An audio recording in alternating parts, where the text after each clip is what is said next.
ஹரே கிருஷ்ணா. பகவான் இன்றைய தினம் நமக்கு அளித்து அருளக்கூடியது கீதையினுடைய 18வது அத்தியாயம் மோக்ஷ சந்நியாச யோகம். ஸ்லோகம் 40.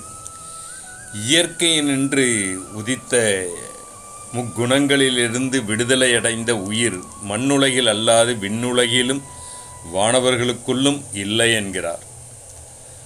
புல் முதல் பிரம்மா வரை எல்லா உயிர்களுமே முக்குணமயமான பிரகிருதியில் கட்டுண்ட ஆத்மாக்கள் ஆவார்கள். அவர்கள் மக்களாக இருந்தாலும் சரி, தேவர்களாக இருந்தாலும் சரி, இந்த முக்குணங்களை கடக்கும் வரையில் அவர்களுக்கு பிறப்பும் இறப்பும் மாறி மாறி வந்து கொண்டே இருக்கின்றனர்.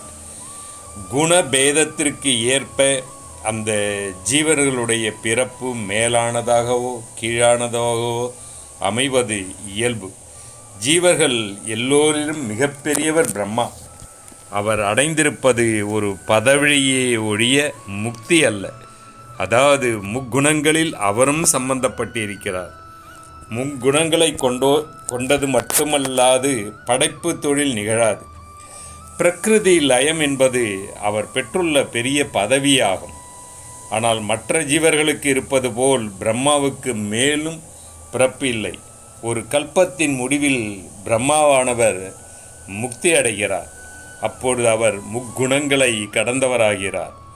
ஒருவன் தாழ்ந்த சுவாபத்தோடு நெடுங்காலம் போராடியும் ஆத்ம ஞானத்தின் பொருட்டு இடைவிடாது உழைத்தும் சமாதி நிலையை அடையும் பொழுது அகங்காரம் அடியோடு அகலும். ஆனால் சமாதி நிலையை அடைவது மிகவும் கஷ்டம்.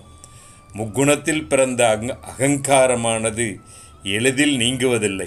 அதனால்தான் நாம் இவ்வுலகில் மறுபடியும் பிறந்து துன்பத்தை அனுபவிக்கின்றோம்.